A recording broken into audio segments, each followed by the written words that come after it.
Good evening friend. Good evening. Thank you so much. आप में जोश होता है ना तो स्पीकर में डबल जोश आ जाता है। स्पीकर को वास्तव में कुछ नहीं चाहिए होता, वो तो रात को तैयारी करने में लगा रहता है, सुबह अपनी प्रेजेंटेशन देनी है, बेस्ट कैसे दे। लेकिन उसे बेस्ट पता कब पता लगता है, चाहे वो दे भी ले और आपके पास पहुंच भी जाए तो भी वो सेटिस्फाई नहीं होता। पता कब सेटिस्फाई होता है, जब आप उसकी नॉलेज को वो जो शेयर कर रहा है ना उसे तालियों के माध्यम से एक्सेप्ट कर दें। राजेश जी ने इतनी अच्छी नॉलेज दी, इतने बढ़िया तरह से एक्सप्लेन किया,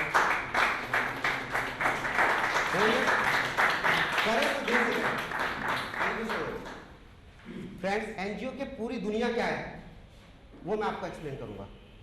कहाँ से तो बच्चे का जन्म होता है, बच्चा मतलब एनजीओ, और कहाँ पे जाके उसका खत्म होता है, एंड कहाँ पे, और उसी से हमने नाम दिया है फॉर्मेशन टू फंडिंग।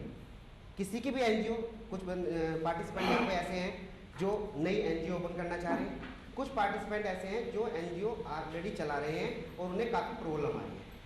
ऐसा है ना, जिनकी एनजीओ ऑलरेडी चल रही है कौन है, please raise your hand please, जिनकी ऑलरेडी चल रही है के बाद। और इससे पहले बस मैं मिश्रा जी से कहूँगा बस 2 मिनट के लिए कि वो अपना, क्योंकि हमारे वो चीफ गेस्ट हैं, मुझे अच्छा लगा हुआ है, अपने इतने वैल्यूएबल टाइम से, पर इतने भी ये लिखा है सिंपल 12 साल में जो क्लाइंटों ने मुझे बताया वही प्रॉब्लम आपकी होगी, वही मैं आपको शेयर करूँगा। हम सोशल वर्क करते हैं। सोशल वर्क क्या है, जहाँ पे आप जो बैठे हुए हैं ना हिंदी भवन में, आपको पता है ये भी एक ट्रस्ट में चल रहा है, ये भी एक एनजीओ में चल रहा है, जितने भी स्कूल है सारे एनजीओ में चलते हैं, जितने भी मेडिकल इंस्टीट्यूट है वो भी मोस्टली एनजीओ में ही चलते हैं। सोशल वर्क हमें करना है। अभी आपको लग रहा होगा सोशल वर्क करने आए हैं क्या यार हम, अभी मैं बताऊंगा इसमें लैकुना क्या और क्या वर्किंग कर सकते हैं, क्या अपॉर्चुनिटीज आपके लिए। जब सोशल वर्क हम करें तो हमारे पास 2 ऑप्शन है। आप सोशल वर्क बाहर में जाके किसी की हेल्प करें, किसी गरीब की हेल्प करें, खाना बांटे, फ्री डिस्ट्रीब्यूशन ऑफ क्लॉथ करें, किसी को एजुकेशन दें, आपको कोई भी मना नहीं कर रहा, आप कर सकते हैं। आपका पैसा आप यूज़ करें, गवर्नमेंट बिल्कुल मना नहीं करेगी और अप्रिशिएट किया जाएगा। लेकिन जब आप किसी सोशल वर्क को किसी लीगल वे से करते हैं, आपने बाहर सोशल वर्क किया, कौन देखेगा, पब्लिक देखेगी, पब्लिक देखेगी, आपको अप्रिशिएट करेगी, लोग आप अप्रिशिएट करेंगे। लेकिन जब आप किसी सोशल वर्क को एक लीगल वे से करते हैं, एक rule and regulation frame by government of India जो हमारी गवर्नमेंट ने फॉर्म किए हुए हैं, तब हम उसे एनजीओ कहते हैं। जब सोशल वर्क करा जाए कैसे, legal way, the legal way to do the social work is known as a NGO. सामने चलता रहेगा, एक एक शब्द का मीनिंग है, कहीं भी प्रॉब्लम आए आप लिख लेना, बाद में आधा घंटे हमने 15 मिनट क्वेश्चन आंसर के रखे हैं, वैसे क्वेश्चन कुछ क्रिएट होगा नहीं, फिर भी ये होगा तो मोस्ट वेलकम। तो जब भी हम कोई सोशल वर्क करें और उसे लीगल वे में करें तो उसे कहते हैं हम एक एनजीओ, कि ये एनजीओ चला रहा है, ये एनजीओ होती है। यानी कि आप सोशल वर्क 2 तरह से कर सकते हैं, एक अपने ऑप्शन पे, एक किसी एंटिटी को लेके एक बैनर को तैयार करके गवर्नमेंट के रूल रेगुलेशन के हिसाब से। अब आप कहेंगे कि ये सोशल वर्क ही करना है मुझे तो मैं ये फॉर्म क्यों करूं, क्यों गवर्नमेंट के रूल में पंगा लूं। दोस्तों इसलिए लो क्योंकि जब आप इंडिविजुअल करते हैं तो आपका गवर्नमेंट के पास कोई रिकॉर्ड नहीं है। गवर्नमेंट तो एक आर्टिफिशियल पर्सन है ना, कोई पर्सन तो है नहीं, आर्टिफिशियल पर्सन है गवर्नमेंट ऑफ इंडिया। तो वो कहेगी कि आप सोशल वर्क कर रहे हो, मुझे क्या पता, मुझे तो सिंपल एक चीज पता है, अगर पेपरों पे है, आपके ऑडिट अकाउंट्स में अगर लिखा हुआ है कि हाँ आपने वर्क किया है तो आपने किया है, मैं तो अंधा हूं। अगर आपने सोशल वर्क किया और आपके डॉक्यूमेंट में है ही नहीं, आपके ऑडिट रिपोर्ट में 0 एक्टिविटी है, तो हम मानेंगे आप कितने कहते रहे, कितने चिल्लाते रहो कि आप सोशल वर्क कर रहे हैं, हमारी हेल्प कीजिए, हमने ये किया, हमने वो किया, हम नहीं मानेंगे इस चीज को। हमें तो डॉक्यूमेंट्री प्रूफ चाहिए, तब हम आपसे कहेंगे कि आप सोशल वर्क कर रहे हैं और गवर्नमेंट ऑफ इंडिया सबसे आगे जाके खड़ी होगी कि हम आपको हेल्प करेंगे, बताइए क्या करना है। अब आपको लगेगा गवर्नमेंट ऑफ इंडिया में तो हेल्प होती नहीं है, हेल्प भी होती है। अभी मैं आपको दिखाऊंगा कि गवर्नमेंट ऑफ इंडिया का कितने % बजट एनजीओ के लिए होता है। और अब तो गवर्नमेंट ने एक नया प्रोविजन डाला है, जब से ये नया प्रोविजन डाला है ना, ऑल ओवर इंडिया में एनजीओ की बाढ़ सी आ गई कि जैसे एनजीओ के अलावा कुछ है ही नहीं, and that is known as a CSR activity, corporate social responsibility. ये कंपनीज एक्ट में गवर्नमेंट ने कंपलसरी कर दिया। और आपको जान के हैरानी होगी, अगर किसी कंपनी ने, जिस पे ये एप्लीकेबल होता है प्रोविजन, मैं बताऊंगा किस पे, किन कंपनियों पे ये प्रोविजन एप्लीकेबल होता है, और अगर वो अपने प्रॉफिट का 2% पार्ट सोशल लाभ की पेनल्टी है और इम्प्रिजनमेंट है। समझ रहे गवर्नमेंट ने कितना बड़ा इनिशिएटिव लिया, केवल जितनी भी कंपनियां सबको अलाउड कर दिया कि आपको सोशल एक्टिविटी करनी है, अब आपके पास ऑप्शन नहीं है, कंपलसरी है। तो धीरे धीरे इसका क्या हुआ, जैसे ये प्रोविजन आया एनजीओ की बात शुरू हुई, एनजीओ में वर्किंग शुरू हुई, और वास्तव में अगर आप ट्रू एंड फेयर काम करेंगे तो आपको अच्छा भी लगेगा और आपके लिए गवर्नमेंट भी तैयार है, कंपनियां भी तैयार है और पब्लिक भी तैयार है। हम धीरे धीरे देखते हैं कैसे करना है इस चीज़ को। कोई क्वेश्चन, जो मैं कह रहा हूँ आपको क्लियर है?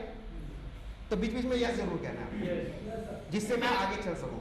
अदरवाइज मुझे लगेगा कि मैं क्या और बताऊं जिससे इनका मतलब पार्टिसिपेंट का थोड़ा सा कहे यस जोश सा है। ठीक है, लीगल। अब देखिए मैंने आपसे कहा जैसे ही एनजीओ का वर्ड आया तो हम स्टार्टिंग से देखेंगे। हमने कहा कि राम शर्मा, अब राम शर्मा का कभी जन्म हुआ होगा और एंड कहाँ पे होगा ना, एक पूरी लाइफ आएगी ना। तो ऐसे ही क्योंकि यहाँ पे पार्टिसिपेंट एनजीओ चला रहे हैं वो भी हैं और नए वाले भी हैं, तो मैं कोशिश ऐसी करूंगा कि आपको वो नॉलेज दी जाए बिल्कुल मतलब सिंपल लैंग्वेज में। सिंपल लैंग्वेज में आप समझ सको कि यार एनजीओ ये होता है। मतलब ये 10 साल के एक्सपीरियंस के बाद और 2 घंटे के सेमिनार के बाद आप जानेंगे अच्छा एनजीओ का ये वर्ड है कि सर मुझे एक एनजीओ खोलनी है, खोल लो। सर सोसाइटी तो मेरे पास है, एनजीओ खोलनी है। अब उसे ये नहीं पता एनजीओ सोसाइटी में अंतर क्या है। आज तक भी प्रोफेशनल को भी ये एक जगह नहीं कितनी जगह प्रॉब्लम आती है। क्यों? उन्हें एनजीओ का कोई ऐसा मैटर ही नहीं पता, ऐसा प्रैक्टिकल एक्सपीरियंस नहीं पता जो वो आइडेंटिफाई कर सके। अब मैं वो जा रहा हूँ। जैसे ही दोस्तों एनजीओ का वर्ड आया तो आपकी कहानी शुरू होती है एनजीओ के फॉर्मेशन से। ठीक हो गया? और फॉर्मेशन होने के बाद जैसे बच्चे का जन्म हुआ उसके बाद वो वर्किंग होगी और फिर उसका एंड होगा। ऐसे formation to funding, this is the whole soul history of the NGO. Formation से जाएंगे और फंडिंग पे जाके खत्म हो जाएंगे, फिर वही सर्किल चलेगा, formation to funding, formation to funding, ये एक सर्किल से चलता रहेगा। Clear? Understand what I am saying? Clear है? Clear, very good, thank you. अब आए फॉर्मेशन। जैसे राजेश जी ने बताया कि हम एक, अब आपसे पूछा एनजीओ क्या है। देखिए आपको एक इंपॉर्टेंट आंसर मिलेगा जो आज तक सीए भी कंफ्यूज है, नहीं तो आप प्रैक्टिकल करके देख लेना। आपसे कहा एनजीओ क्या चीज होती है, तो आपका जवाब होगा सर एनजीओ एक सोशल वर्क अगर हम लीगल वे में करें उसे कितने तरीके से कर सकते हैं? 3 तरीके से कर सकते हैं।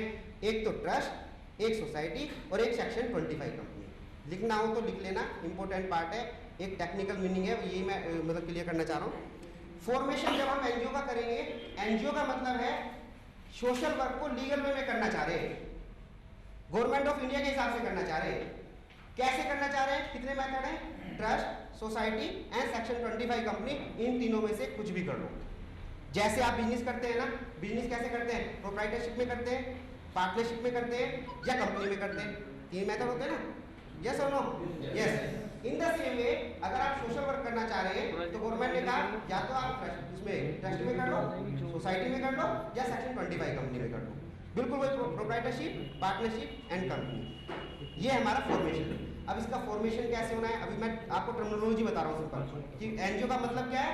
Social work. कितने तरह से हो सकता है? 3 तरह से हो सकता है। 3 तरह कौन सी है? Society, trust and section 25 company. Clear हो गया? अब यहाँ पे सबसे पहले क्लाइंट आता है ना, उसे जिसे नॉलेज है वो आके कहता है सर मुझे ना एनजीओ खोलनी है। मैंने कहा क्या खोलना है? Trust, society, section. सर तीनों में क्या अंतर है और तीनों में क्या बेनिफिट है?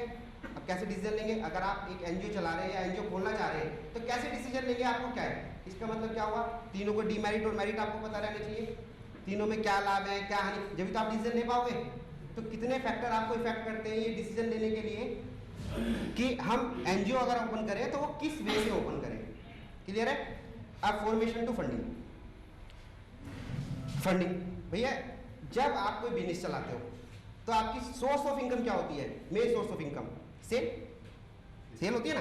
कंप्यूटर का बिजनेस है, किसी का भी बिजनेस है, आपका सेल का होगा। लेकिन जब आप एक एनजीओ चला रहे हैं और आप एक सोशल वर्क कर रहे हैं तो आपका मेन सोर्स ऑफ अर्निंग कहाँ होगा? क्योंकि आप तो एक सोशल वर्क कर रहे हैं। जैसे government of India citizen of India को डेवलप करने के लिए हर एफर्ट करती है, उसे एजुकेशन भी देती है, मेडिकल फैसिलिटीज भी देती है, सब कुछ करती है।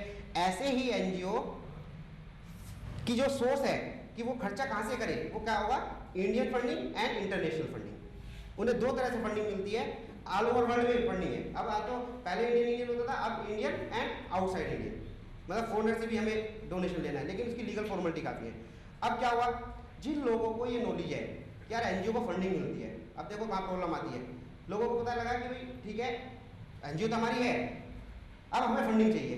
सिंपल सी चीज़ है, मनी इज एवरीथिंग, होता ही है, प्रैक्टिकल है, तो इसमें कोई उसकी बात ही नहीं है। क्लाइंट आते साथ क्वेश्चन करता है सर मेरे पास ये एनजीओ है और मुझे फंडिंग चाहिए। मैंने कहा अच्छा ये बता तूने कुछ काम किया है? नहीं सर 4 साल पहले बना के रखी थी। मैंने कहा अच्छा ओके, पैन नंबर लिया है? कहता नहीं। मैंने कहा बैंक अकाउंट है? कहता वो भी नहीं। मैंने कहा कोई आज तक फंडिंग मिली हो, कोई सोशल वर्क तूने करा? कहता नहीं। मैंने कहा यार इतना सिंपल होता तो मैं ही खोल के ना फंड ले लेता गवर्नमेंट से। बताओ प्रैक्टिकल देखो। आपने कुछ भी काम नहीं किया और आप एक्सपेक्ट कर रहे हो कि गवर्नमेंट आपको वर्किंग दे। अगर आप गवर्नमेंट होते और आपके पास 3 NGO आती कि जी हमें फंडिंग दे दो, हम गरीबों के लिए कुछ करना चाह रहे हैं, तो आप किस NGO को देते जो सबसे अच्छा वर्क कर रही है? गवर्नमेंट का भी तो टारगेट ये है ना कि वो जो सोशल वर्क कर रही है NGO के थ्रू कराएं। तो कौन से NGO को आप गवर्नमेंट सपोर्ट करेगी? जो एक्चुअल में वर्क कर रही है। क्लियर? जो एक्चुअल में वर्क कर रहे हैं। अब गवर्नमेंट ने कहा चलो जी फॉर्मेशन हो गई, हमने ट्रस्ट सोसाइटी सेक्शन 25 कंपनी बना ली, गवर्नमेंट को घुमा फिरा के हमने उनसे फंडिंग भी ले ली। गवर्नमेंट का मोटा फंड, अभी मैं बताऊंगा कितने सारी फंडिंग एजेंसियां हैं और कौन कौन से फंड निकले अभी CSR एक्टिविटी में जो 1-1 करोड़ तक जा रहे हैं। 50 लाख, 1 करोड़, 75 लाख, 25 लाख बताऊंगा मैं आपको, बताने वाला हूँ थोड़ी देर में। क्या हुआ? जेन्युइन पर्सन है। आपको अगर गवर्नमेंट एजुकेशन के लिए फंड दे तो आप उसे एजुकेशन के लिए ही यूज करें, पॉलिटिकल नेचर के लिए या अदर एक्टिविटी के लिए ना करें। Understand what I am saying? तो गवर्नमेंट के पीछे क्या क्या ऑब्जेक्टिव होगा? तो फॉर्मेशन हुआ, गवर्नमेंट फंडिंग देगी, लेकिन इसके बीच में जो ब्रिज बनाए फॉर्मेशन टू फंडिंग कब देगी गवर्नमेंट? वो हम देख रहे हैं कि जब गवर्नमेंट की कंडीशन को हम कंप्लाई करेंगे तब गवर्नमेंट कहेगी कि ठीक है, आप जो NGO वास्तव में आप वर्किंग कर रहे हो, हम सेटिस्फाई हैं आपसे, आप हमारे यहाँ पे रजिस्ट्रेशन कराओ अपना, और जब हम सेटिस्फाई हो जाएंगे तब आप एलिजिबल रहोगे कि आप फंडिंग ले सकते हैं। फिर आप हमें प्रूव करना कि हम इसी चीज़ में फंडिंग है, हमारी टीम वहाँ पे जाएगी, आप उसे अप्रूव कराना, हम फंड देंगे, क्यों नहीं देंगे। हर साल बजट बनता है, कल बजट आया है, कल बजट किसने देखा है? स्किल डेवलपमेंट का आजकल आपको पता है मेन मुद्दा चल रहा है, स्किल डेवलपमेंट। मोदी जी का सबसे पहली प्रायोरिटी है कि स्किल डेवलपमेंट करो, और आप जान के हैरान होंगे उसमें भी तो कितनी सारी मैं आपको बताऊंगा मिनिस्ट्री जिसमें से फंड निकल सकता है दोस्तों, लेकिन उसके लिए आपको कुछ वर्किंग करनी पड़ेगी। मैं बिल्कुल फेयरली आपसे कह रहा हूँ, अगर आप ये सोचें कि एक NGO बनी हुई है और हमें फंड मिल जाए, बिल्कुल टाइम वेस्ट। इससे अच्छा है कि आप कहीं और वर्किंग करें और कहीं वर्किंग करके आप अपना बिजनेस स्टार्ट करें। लेकिन true and fair I will put this picture. Next, अब फॉर्मेशन टू फंडिंग, ये पूरी कहानी है। देखो ये छोटी सी स्लाइड ना, इस पे आप मुझे 3 दिन लगातार बुला सकते हो, 3 दिन पूरा मैं बोल सकता हूँ इस फॉर्मेशन टू फंडिंग एक स्लाइड को। क्लियर नहीं आ रही? आरिफ हाँ प्लीज कोई प्रॉब्लम है तो बताइए। आरिफ करिए तो हमारी वो फंडिंग होती है जिसे जाना जाता है इंटरनेशनल फंडिंग। अब इन दोनों के बीच में गवर्नमेंट के काफ़ी सारे रजिस्ट्रेशन होते हैं, क्योंकि गवर्नमेंट जब आप ये फॉर्मेशन करते हैं, ट्रस्ट करते हैं, सोसाइटी करते हैं, ये स्टेट गवर्नमेंट पे रजिस्टर्ड है। यू नो, ये जो रजिस्ट्रेशन होता है ये स्टेट गवर्नमेंट पे, दिल्ली में आपने ट्रस्ट बनाई, सोसाइटी बनाई, ये आपकी दिल्ली गवर्नमेंट ने रजिस्टर्ड करी है। अब अगर यूपी गवर्नमेंट आपको फंड देना चाहे या सेंट्रल गवर्नमेंट आपको फंड देना चाहे तो वो कहेगी भैया हमारे यहाँ पे रजिस्टर करो, तब हम मानेंगे आप NGO है। आपकी स्टेट गवर्नमेंट ने रजिस्टर कर दिया, हम नहीं मान रहे आपकी NGO। तो गवर्नमेंट ने काफ़ी सारे ऐसे रजिस्ट्रेशन हैं कि जब आप सोसाइटी बना लेंगे या NGO बना लेंगे, अगर आपने वो रजिस्ट्रेशन नहीं लिए तो आगे तक की वर्किंग वहीं स्टॉप हो जाएगी, आप आगे जा ही नहीं सकते। ठीक है, तो 2 में क्या है? Legal compliances and registration. अब मैं रजिस्ट्रेशन बहुत सारे अनलिमिटेड रजिस्ट्रेशन है, जैसे for example 12A, ATG, 1023C, 35AC1, 35AC2, FCRA registration, planning commission, CSR registration, बहुत सारे रजिस्ट्रेशन है। लेकिन मैं सारे यहाँ पे एक्सप्लेन नहीं कर सकता, मैंने बताया 3 दिन लगेंगे इसे एक्सप्लेन करने में। मैं क्या आपको दूंगा जिसके बिना आप सोसाइटी चला ही नहीं सकते, और वो रजिस्ट्रेशन के बारे में बताऊंगा, और ये बताऊंगा कि ये रजिस्ट्रेशन किस लिए यूज होते हैं, आपको लेने चाहिए या नहीं लेने चाहिए, उससे रिलेटेड तो आप एक फैमिलियर हो जाएंगे। यानी कि जब आप डिसीजन लेंगे कि कोई हमें NGO ओपन करनी है, और जहाँ पे भी आप फोन करने के लिए अपनी एडवाइस लेंगे किसी से, ATG क्या होता है, FCRA क्या होता है, सोसाइटी क्या होती है, ट्रस्ट क्या होता है, एक फैमिलियर हो जाएंगे आप इससे। Clear friends? अब इस टॉपिक में मैं क्या क्या कवर करने जा रहा हूँ? Basic concept NGO, registration, FCRA registration, funding agency, और थोड़ा सा पार्ट टैक्सेशन का, क्योंकि टैक्सेशन अभी काफ़ी सारे चेंजेस आए हैं, तो मैं हल्का सा पार्ट लूँगा कि टैक्सेशन में क्या क्या चेंजेस आए हैं। अब मैंने आपको बताया मीनिंग ऑफ NGO। NGO क्या है? NGO एक नॉन गवर्नमेंट ऑर्गेनाइजेशन है। अब देखिए इसका गवर्नमेंट का मेन ऑब्जेक्टिव क्या होता है। अगर मैं आपसे एक सिंपल वे में पूछूं what is the main objective of government of any country, क्या होता है? आपने to work for the people, यही है ना, लोगों के लिए काम करना, लोगों के साथ ट्रू एंड फेयर रहना, लोगों के डेवलपमेंट में काम करना, ये हर कंट्री की गवर्नमेंट का काम है। अब गवर्नमेंट काम कर रही है कि कोई कभी कभी ऐसा नहीं होता आप काम करते हो किसी की हेल्प लेते हो, होता है, नॉर्मली सी चीज़ है, अपने फ्रेंड्स के अपने। गवर्नमेंट को अपने कंट्री के लोगों के लिए काम करना है, उसे डेवलप करना है, और गवर्नमेंट को लगता है यार मैं इनकैपेबल हूँ, मेरे पास रिसोर्स कम है, तो वो किसकी हेल्प लेना चाह रही है? एनजीओ की, जो सोशल वर्क में लगे हुए हैं। क्लियर हो गया? तो meaning of NGO, no government organisation. इन्हें गवर्नमेंट नहीं कहेंगे, लेकिन इनका ऑब्जेक्टिव वही है जो गवर्नमेंट का है। जब गवर्नमेंट का ऑब्जेक्टिव और नॉन गवर्नमेंट ऑर्गेनाइजेशन का ऑब्जेक्टिव सेम होगा, तभी तो दोनों दोस्त बनेंगे। क्लियर? तभी तो दोस्त बनेंगे। तो एनजीओ का मीनिंग क्या हुआ? Non government organisation. क्लियर? अब देखिए, कभी कभी क्या होता है, मेरे 10 साल के एक्सपीरियंस में बिहार से कोई आया, सर मुझे फॉर्मेशन कराना है या कोई कंसल्टेंसी लेनी है। मैंने कहा क्या बताओ? कहता मैं एनपीओ चला रहा हूँ, अब मैं दिल्ली में बैठा हूँ। तो मैंने कहा यार एनजीओ तो होता है, एनपीओ क्या होता है? कंफ्यूज। एक आया उड़ीसा से, वो कहता मैं तो सर ओडी चला रहा हूँ। मैंने कहा जी, लेकिन कंसल्टेंसी किसकी चाहिए? कहता ओडी की। मैंने कहा मुझे तो आता नहीं है, मैं एग्जाम्पल आपको समझाने के लिए दे रहा हूँ सिंपल। कहता नहीं मैंने तो आपका नाम सुना है, आप तो बड़े अच्छी कंसल्टेंसी देते हैं। मैंने कहा ये क्या चीज़ है? कहता वो डेवलपमेंट ऑर्गेनाइजेशन, डीओ, मतलब अलग अलग नाम। मेरे कहने का मतलब है अलग अलग स्टेट में एनजीओ को अलग अलग नामों से जाना जाता है। तो आपको वो नाम पता होंगे, दिल्ली में तो एनजीओ कहते हैं, यूपी में कुछ और कहते हैं, उड़ीसा में कुछ और कहते हैं, बिहार में कुछ और, लेकिन उनका मतलब एक ही है सबका।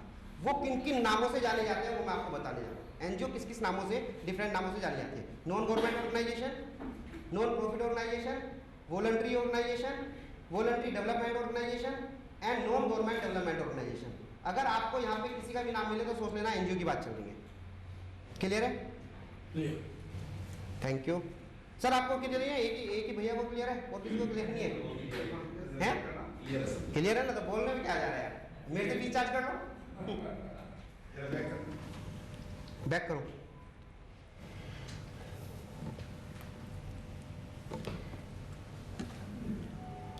ठीक है? कितने स्टेट है इंडिया में? 28, 29 जितने भी हैं, हर कहीं कर सकते हैं। लेकिन क्यों लोग बिहार से आके दिल्ली में कराते हैं? क्यों हरियाणा से आके दिल्ली में कराते हैं? क्यों बाहर के उड़ीसा से आके दिल्ली में कराते हैं? दिल्ली में कराने का क्या मतलब है? केवल registered office in Delhi, registration in Delhi, activity कहीं भी कर लो, परमानेंट। बहुत सारे बेनिफिट है। क्या बेनिफिट है? 4-5 मैं आपको benefit on the basis of practical experience बता रहा हूँ। क्लियर? पहला, परमानेंट रजिस्ट्रेशन। यूपी में रजिस्ट्रेशन 5 साल के लिए, दिल्ली में परमानेंट है। ठीक है? तो सबसे बड़ा बेनिफिट है। पता लगा आपने कोई स्कूल चलाना, मेडिकल इंस्टीट्यूट खोलना है, 5 साल के बाद उन्होंने रिन्यूअल ही नहीं दिया, अब सब बेकार हो गया ना। तो permanent registration versus temporary registration. Delhi में परमानेंट रजिस्ट्रेशन है, इसलिए लोग बाहर से आके दिल्ली में कराते हैं। Second, filing of annual return. जब यूपी में आप अपनी सोसाइटी के डॉक्यूमेंट जमा कराएंगे ना, मैंने आपको बताया ये जो एक्ट है, सोसाइटी रजिस्ट्रेशन एक्ट 1860, ये एक सेंट्रल एक्ट है, लेकिन गवर्नमेंट ने स्टेट गवर्नमेंट को पावर दे रखी है कि आप अपने हिसाब से इसे चेंज कर लो, पावर दे रखी है। ठीक है? तो अब क्या है, यूपी में जब आप एनुअल फाइलिंग करेंगे तो उसे बैलेंस शीट भी जमा करानी पड़ेगी, फाइनेंशियल अकाउंट भी जमा कराने पड़ेंगे, और फिर वो परेशान करेंगे आपको कि आपके अकाउंट में इतना कहाँ से आया, ये कहाँ से आया, फलाना कहाँ से आया। दिल्ली में ऐसी कोई फॉर्मेलिटी नहीं है। दिल्ली में केवल आपको गवर्निंग बॉडी की एक लिस्ट जमा करानी है। राजीव जी ठीक कह रहा हूँ मैं? ठीक? तो सबसे major benefit. Third benefit, no charity commission. What is charity commission? Bombay में आप कोई वो करेंगे ना, ट्रस्ट बनाएंगे, तो आपको चैरिटी कमीशन की परमिशन लेनी होगी। कब? एक कमीशन अलग बनाया हुआ है, यूपी में भी था अभी कुछ दिन पहले। तो बॉम्बे में क्या है, आपने कोई ट्रस्ट बनाई, अब उसमें आपने स्कूल बना लिया, स्कूल की लैंड आएगी, मेडिकल इंस्टीट्यूट है उसकी लैंड आएगी। अब अगर आप वो लैंड सेल करते हैं, लैंड पे लोन लेते हैं, डायरेक्टली और इनडायरेक्टली मॉर्गेज करते हैं, तो पहले चैरिटी कमीशन पे जाओ, उसकी परमिशन लेके आओ, तब आप वो कर सकते हैं। क्लियर? लेकिन दिल्ली में ऐसा चैरिटी कमीशन कुछ भी नहीं है, नो चैरिटी। आपको कोई परमिशन नहीं लेनी, आपकी सोसाइटी है, आपकी सोसाइटी में लैंड है, आप सेल परचेज करो, कोई कमीशन वो नहीं जाना, चैरिटी कमीशन नहीं। बैंक से लोन लो, बैंक से ओडी लो, कोई चैरिटी कमीशन की जरूरत नहीं। तो एक major benefit. And third, not list, last but not list, goodwill. आप अपनी वेबसाइट बनाओगे, वेबसाइट पे दिल्ली का अगर रजिस्ट्रेशन है तो एक स्पेशल, इंटरनेशनल लेवल पे भी, नेशनल लेवल पे भी। मैं वो नहीं कर रहा, लेकिन एक प्रैक्टिकल एक्सपीरियंस के बेस पे बता रहा हूँ। अगर आपका रजिस्टर्ड ऑफिस बिहार है और रजिस्टर्ड ऑफिस दिल्ली है, तो आप भी बताइए कि इससे आपके माइंड में एक साथ वैल्यू जो आएगी, तो गुडविल का इफेक्ट तो पड़ता ही पड़ता है।